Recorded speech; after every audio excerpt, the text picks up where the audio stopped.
Ice Crown and the Frozen Throne. Kil'jaeden cast Ner'zhul's icy cask back into the world of Azeroth. The hardened crystal streaked across the night sky and smashed into the desolate Arctic continent of Northrend, burying itself deep within the Ice Crown Glacier. The frozen crystal, warped and scarred by its violent descent, came to resemble a throne, and Ner'zhul's vengeful spirit soon stirred within it. From the confines of the frozen throne, Ner'zhul began to reach out his vast consciousness and touch the minds of Northrend's native inhabitants. With little effort, he enslaved the minds of many indigenous creatures, including the ice trolls and fierce Wendigo, and he drew their evil brethren into his growing shadow. His psychic powers proved to be almost limitless, and he used them to create a small army that he housed within Ice Crown's twisting labyrinths. As the Lich King mastered his growing abilities under the Dreadlord's persistent vigil, he discovered a remote human settlement on the fringe of the vast Dragonblight. On a whim, Ner'zhul decided to test his powers on the unsuspecting humans. Ner'zhul cast a plague of undeath, which had originated from deep within the frozen throne, out into the Arctic wasteland. Controlling the plague with his will alone, he drove it straight into the human village. Within 3 days, everyone in the settlement was dead, but shortly thereafter, the dead villagers began to rise as zombified corpses. Ner'zhul could feel their individual spirits and thoughts as if they were his own. The raging cacophony in his mind caused Ner'zhul to grow even more powerful, as if their spirits provided him with much-needed nourishment. He found it was child's play to control the zombies' actions and steer them into whatever end he wished. Over the following months, Ner'zhul continued to experiment with his plague of undeath by subjugating every human inhabitant of Northrend. With his army of undead growing daily, he knew that the time for his true test was nearing.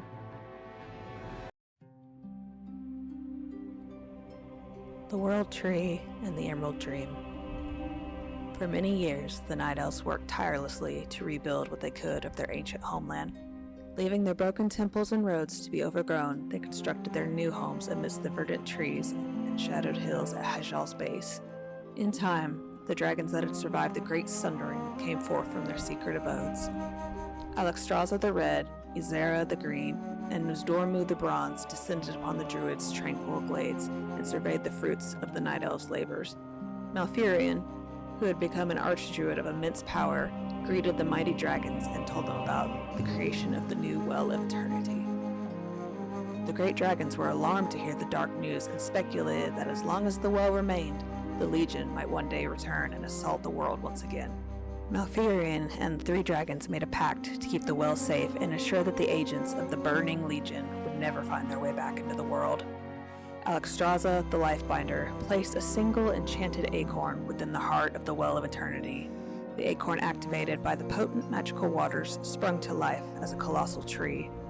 The mighty tree's roots grew from the well's waters, and its verdant canopy seemed to scrape the roof of the sky. The immense tree would be an everlasting symbol of the Night Elves' bond with nature, and its life-giving energies would extend out to heal the rest of the world over time. The Night Elves gave their world tree the new name of Nordrassil, which meant Crown of the Heavens in their native tongue. Nozdormu, the Timeless, placed an enchantment upon the world tree to ensure that as long as the colossal tree stood, the Night Elves would never age or fall prey to sickness or disease. Ysera, the Dreamer, also placed an enchantment upon the World Tree by linking it to her own realm, the Emerald Dimension, known as the Emerald Dream. The Emerald Dream, a vast ever-changing spirit world, existed outside the boundaries of the physical world. From the dream, Ysera regulated the ebb and flow of nature and the evolutionary path of the world itself. The Night Elf Druids, including Malfurion himself, were bound to the dream through the World Tree. As part of the mystical pact, the Druids agreed to sleep for centuries at a time so that their spirits could roam the infinite paths of Ysera's dreamways. Though the Druids were grieved at the prospect of losing so many years of their lives to hibernation, they selflessly agreed to uphold their bargain with Ysera.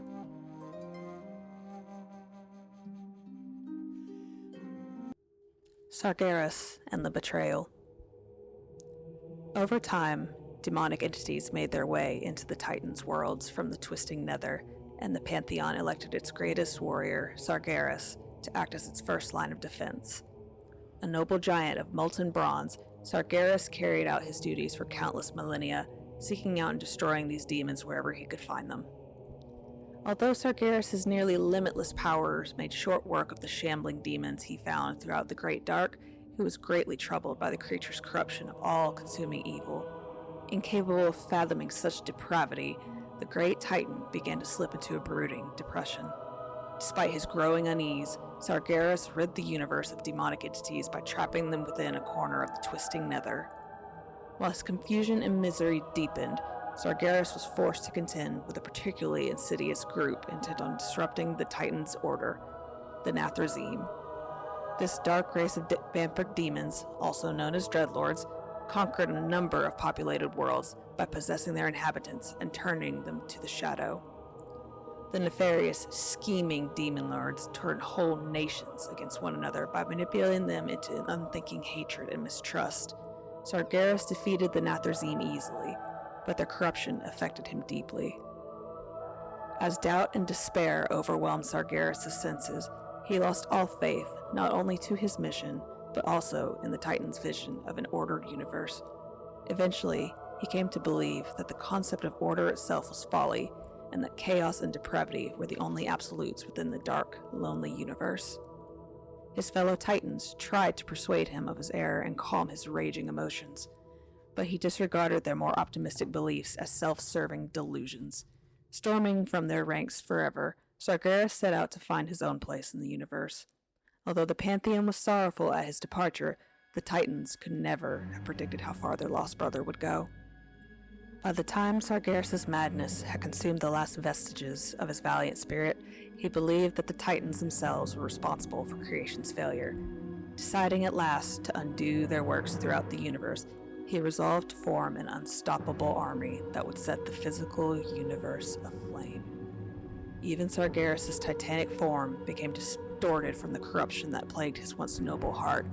His eyes, hair, and beard erupted in fire, and his metallic bronze skin split open to reveal an endless furnace of blistering hate. In his fury, Sargeras shattered the prisons he'd created and set the loathsome demons free. These cunning creatures bowed before the Dark Titan's vast rage and offered to serve him in whatever malicious ways they could. Seeking a way to lead control his vast demonic army, Sargeras recruited and subsequently corrupted the ancient intelligent race of the Eridar. From within their ranks, Sargeras picked 2 champions to command his demonic army of destruction. Kil'jaeden the Deceiver was chosen to seek out the darkest races in the universe and recruit them into Sargeras' ranks. The second champion, Archimonde the Defiler, was chosen to lead Sargeras' vast armies into battle against any who might resist the Titan's will. Kil'jaeden's first move was to enslave the vampiric dreadlords under his terrible power. The dreadlords served as his personal agents throughout the universe, and they took pleasure in locating primitive races for their master to corrupt and bring into the fold. First amongst the dreadlords was Tychrondius the Darkener. Tychrondius served Kil'jaeden as the perfect soldier and agreed to bring Sargeras' burning will to all dark corners of the universe. The mighty Archimonde also empowered agents of his own, calling upon the malefic pit lords and their barbarous leader, Manaroth the Destructor. Archimonde hoped to establish a fighting elite that would scour creation of all life. Once Sargeras saw that his armies were amassed and ready to follow his every command, he launched his raging forces into the vastness of the Great Dark. He referred to his growing army as the Burning Legion. To this date, it is still unclear how many worlds they have consumed and burned on their unholy, burning crusade across the universe. The Scourge of Lordaeron. After preparing for many long months, Kel'Thuzad and his Cult of the Damned finally struck the first blow by releasing the Plague of Undeath upon Lordaeron. Uther and his fellow paladins investigated the infected regions in hope of finding a way to stop the plague. Despite their efforts, the plague continued to spread and threatened to tear the Alliance apart. As the ranks of undead swept across Lordaeron, Terrane's only son, Prince Arthas, took up the fight against the Scourge. Arthas succeeded in killing Kel'Thuzad, but even so, the undead ranks swelled with every soldier that fell defending the land. Frustrated and stymied by the seemingly unstoppable enemy, Arthas took increasingly extreme steps to conquer them. Finally, Arthas' comrades warned him that he was losing his hold on his humanity. Arthas' fear and resolve proved to be his ultimate undoing. He tracked the plague's source to Northrend, intending to end its threat forever. Instead, Prince Arthas eventually fell prey to the Lich King's tremendous power. Believing that it would save his people, Arthas took up the cursed runeblade, Frostmourne. Though the sword did grant him unfathomable power, it also stole his soul and transformed him into the greatest of the Lich King's Death Knights.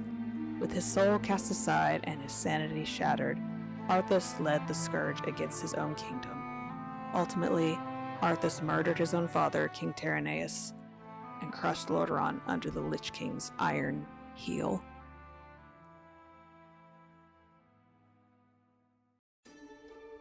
Sunwell, the fall of Quel'Thalas. Though he had defeated all of the people he now saw as his enemies, Arthas was still haunted by the ghost of Kel'Thuzad. The ghost told Arthas that he needed to be revived for the next phase of the Lich King's plan. To revive him, Arthas needed to bring Kel'Thuzad's remains to the mystical Sunwell, hidden within the High Elves' eternal kingdom of Quel'Thalas. Arthas and his Scourge invaded Quel'Thalas and laid siege to the elves' crumbling defenses. Sylvanas Windrunner, the Ranger General of Silvermoon, put up a valiant fight, but Arthas eventually eradicated the High Elf army and battled through to the Sunwell. In a cruel gesture of his dominance, he even raised Sylvanas' defeated body as a banshee, cursed to endless undeath in service of Quel'Thalas' conqueror. Ultimately, Arthas submerged Kel'Thuzad's remains within the holy waters of the Sunwell. Although the potent waters of eternity were fouled by this act, Kel'Thuzad was reborn as a sorceress lich. Resurrected as a far more powerful being, Kel'Thuzad explained the next phase of the Lich King's plan. By the time Arthas and his army of the dead turned southward, not one living elf remained in Quel'Thalas. The glorious homeland of the High Elves, which stood for more than 9,000 years, was no more. Rise of the Horde. The orcs became increasingly aggressive under the secret control of Gul'dan and his Shadow Council. They constructed massive arenas where the orcs honored their warrior skills in trials of combat and death. During this period, a few clan chieftains spoke out against the growing depravity in their race. One such chieftain, Durotan of the Frostwolf clan, warned against the orcs losing themselves to hate and fury. His words fell on deaf ears, however, as stronger chieftains such as Grom Hellscream of the Warsong clan stepped forward to champion the new age of warfare and dominance. Kil'jaeden knew that the orc clans were almost ready, but he needed to be certain of their ultimate loyalty. In secret, he had the Shadow Council summon Manaroth the Destructor, the living vessel of destruction and rage. Gul'dan called the clan chieftains together and convinced them that drinking Manaroth's raging blood would make them utterly invincible. Led by Grom Hellscream, all the clan chiefs except for Durotan drank and thereby sealed their fates as slaves to the Burning Legion. Empowered by Manaroth's rage, the chieftains unwittingly extended this subjugation to their unsuspecting brethren. Consumed with the curse of this new bloodlust, the orcs sought to unleash their fury on any who stood before them. Sensing that the time had come, Gul'dan united the warring clans into a single, unstoppable horde. However, knowing the various chieftains like Hellscream and Orgrim Doomhammer would vie for overall supremacy, Gul'dan set up a puppet warchief to rule over this new horde, Blackhand the Destroyer, a particularly depraved and vicious orc warlord, was chosen to be Gul'dan's puppet. Under Blackhand's command, the horde set out to test itself against simple Draenei. Over the course of a few months, the horde eradicated nearly every Draenei living on Draenor. Only a scattered handful of survivors managed to evade the orcs' awesome wrath. Flushed with victory, Gul'dan reveled in the horde's power and might. Still, he knew that without any enemies to fight, the horde would consume itself with endless infighting in its unstoppable appetite for glorious slaughter. Kil'jaeden knew that the horde was finally prepared. The orcs had become the Burning Legion's greatest weapon. The cunning demon shared his knowledge with his waiting master, and Sargeras agreed that the time of his revenge had finally come. The Alliance of Lordaeron.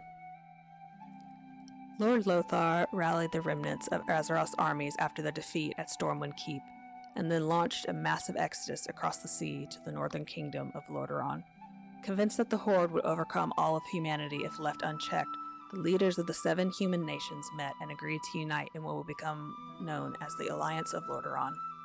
For the first time in nearly 3,000 years, the disparate nations of Arathor were once again united under a common banner. Appointed as supreme commander of the Alliance forces, Lord Lothar prepared his armies for the coming of the Horde. Aided by his lieutenants Uther the Lightbringer, Admiral Dalen Proudmoore, and Turalyon, Lothar was able to convince Lordaeron's demi-human races of the impending threat as well. The Alliance succeeded in gaining the support of the stoic dwarves of Ironforge and a small number of high elves of Quel'Thalas. The elves, led at that time by Anastarian Sunstrider, were largely uninterested in the coming conflict.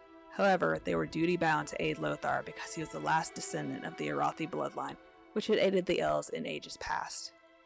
The Horde, now led by Warchief Doomhammer, brought in orcs from its homeworld of Draenor and conscripted the disenfranchised Amani forest trolls into its fold, setting out on a massive campaign to overrun the dwarf kingdom of Khazmodan and the southern reaches of Lordaeron. The Horde effortlessly decimated all opposition. The epic battles of the Second War ranged from large-scale naval skirmishes to massive aerial dogfights. Somehow the Horde had unearthed a powerful artifact known as the Demon Soul and used it to enslave the ancient dragon queen Alexstrasza. Threatening to destroy her precious eggs, the Horde forced Alexstrasza to send her grown children to war. The noble red dragons were forced to fight for the Horde, and fight they did. The war raged across the continents of Khazmodan, Lordaeron, and Azeroth itself. As part of its northern campaign, the Horde succeeded in burning down the borderlands of Quel'Thalas, thereby ensuring the Elves' final commitment to the Alliance's cause. The greater cities and townships of Lordaeron were razed and devastated by the conflict. Despite the absence of reinforcements and overwhelming odds, Lothar and his allies succeeded in holding their enemies at bay. However, during the final days of the Second War, as the Horde's victory over the Alliance seemed almost assured, a terrible feud erupted between the 2 most powerful orcs on Azeroth. As Doomhammer prepared his final assault against the capital city of Lordaeron, an assault that would have crushed the last remnants of the Alliance, Gul'dan and his followers abandoned their post and set out to the sea. The bewildered Doomhammer, having lost nearly half of his standing forces to Gul'dan's treachery, was forced to pull back and forsake his greatest chance at victory over the Alliance. The power-hungry Gul'dan, obsessed with obtaining godhood itself, set out on a desperate search for the undersea tomb of Sargeras that he believed held all the secrets of ultimate power. Having already doomed his fellow orcs to become slaves of the Burning Legion, Gul'dan thought nothing of his supposed duty to Doomhammer. Backed by the Stormreaver and Twilight's Hammer clans, Gul'dan succeeded in raising the tomb of Sargeras from the seafloor. However, when he opened the ancient, flooded vault, he found only crazed demons awaiting him. Seeking to punish the wayward orcs for their costly betrayal, Doomhammer sent his forces to kill Gul'dan and bring the renegade back into the fold. For his recklessness, Gul'dan was torn apart by the maddened demons he had set loose. With their leader dead, the renegade clans quickly fell before Doomhammer's enraged legions. Though the rebellion had been quelled, the Horde was unable to recoup the terrible losses it had suffered. Gul'dan's betrayal had afforded the Alliance not only hope, but also time to regroup and retaliate. Lord Lothar, seeing that the Horde was fracturing from within, gathered the last of his forces and pushed Doomhammer south, back to the shattered heartland of Stormwind. There, the Alliance forces trapped the retreating Horde within the volcanic fortress of the Blackrock Spire. Though Lord Lothar fell in the battle at the spire's base, his lieutenant, Turalyon, rallied the Alliance forces at the 11th hour and drove the Horde back into the abysmal Swamp of Sorrows. Turalyon's forces succeeded in destroying the Dark Portal, the mystical gateway that connected the orcs to their homeworld of Draenor. Cut off from its reinforcements and fractured by infighting, the Horde finally buckled upon itself and fell before the might of the Alliance. The scattered orc clans were quickly rounded up and placed within guarded internment camps.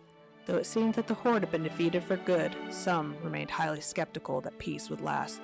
Khadgar, now an archmage of some renown, convinced the Alliance High Command to build the fortress of Nethergard that would watch over the ruins of the Dark Portal and ensure that there would be no further invasions from Draenor. The Battle of Grim Batol. Meanwhile, in the war-torn lands of the south, the scattered remnants of the Horde fought for their very survival. Though Grom Hellscream and his Warsong clan managed to evade capture, Deadeye and his Bleeding Hollow clan were rounded up and placed in the internment camps in Lordaeron. Notwithstanding these costly uprisings, the camp's wardens soon re-established control over their brutish charges. However, unknown to the Alliance, a large force of orcs still roamed free in the northern wastes of Khazmodan. The Dragonmaw clan, led by the infamous warlock Necros, was using an ancient artifact known as the Demon Soul to control the Dragon Queen Alexstrasza and her dragon flight. With the Dragon Queen as his hostage, Necros built up a secret army within the abandoned, some say cursed, Wildhammer stronghold of Grim Batol. Planning to unleash his forces and the mighty red dragons on the Alliance, Necros hoped to reunite the Horde and continue its conquest of Azeroth. His vision did not come to pass. A small group of resistance fighters, led by the human mage Ronan, managed to destroy the Demon Soul and free the Dragon Queen from Necros' command. In their fury, Alexstrasza's dragons tore Grim Batol apart and incinerated the greater bulk of the Dragonmaw clan. Necros' grand schemes of reunification came crashing down as the Alliance troops rounded up the remaining orc survivors and threw them into the waiting internment camps. The Dragonmaw's clan defeat signaled the end of the Horde and the end of the orcs' furious bloodlust. Arathor and the Troll Wars. As the High Elves fought for their lives against the Trolls' fierce onslaught, the scattered, nomadic humans of Lordaeron fought to consolidate their own tribal lands. The tribes of early humanity raided each other's settlements with little heed for racial unification or honor. Yet one tribe, known as the Arathi, saw that the Trolls were becoming too great a threat to ignore. The Arathi wished to bring all of the tribe under its rule so that they could provide a unified front against the Troll warbands. Over the course of 6 years, the cunning Arathi outmaneuvered and outfought their rival tribes. After every victory, the Arathi offered peace and equality to the conquered people. Thus, they won the loyalty of those they had beaten. Eventually, the Arathi tribe came to include many disparate tribes, and the ranks of its army grew vast. Confident that they could hold their own against the Troll warbands or even the reclusive elves if need be, the Arathi warlords decided to construct a mighty fortress in the southern regions of Lordaeron. The city-state, named Strom, became the capital of the Arathi nation, Arathor. As Arathor prospered, humans from all over the vast continent traveled south to the protection and safety of Strom. United under one banner, the human tribes developed a strong, optimistic culture. Thoradin, the king of Arathor, knew that the mysterious elves in the Northlands were under constant siege by the Trolls, but refused to risk the safety of his people in defense of reclusive strangers. Many months passed as rumors of the elves' supposed defeat trickled down from the north. It was only when weary ambassadors from Quel'Tha Lost reached Strom that Thoradin realized how great the Troll threat truly was. The elves informed Thoradin that the Troll armies were vast and that once the Trolls destroyed Quel'Tha Lost, they would move on to attack the Southlands. The desperate elves, in dire need of military aid, hastily agreed to teach certain select humans to wield magic in exchange for their help against the warbands. Thoradin, distrustful of any magic, agreed to aid the elves out of necessity. Almost immediately, elven sorcerers arrived and Arathor began to instruct a group of humans in the ways of magic. The elves found that although humans were innately clumsy in their handling of magic, they possessed a startling natural affinity for it. 100 men were taught the very basics of the elves' magical secrets, no more than was absolutely necessary to combat the Trolls. Convinced that the human students were ready to aid in the struggle, the elves left Strom and traveled north alongside the mighty armies of King Thoradin. The united elf and human armies clashed against the overwhelming Troll warbands at the foot of Alterac Mountains.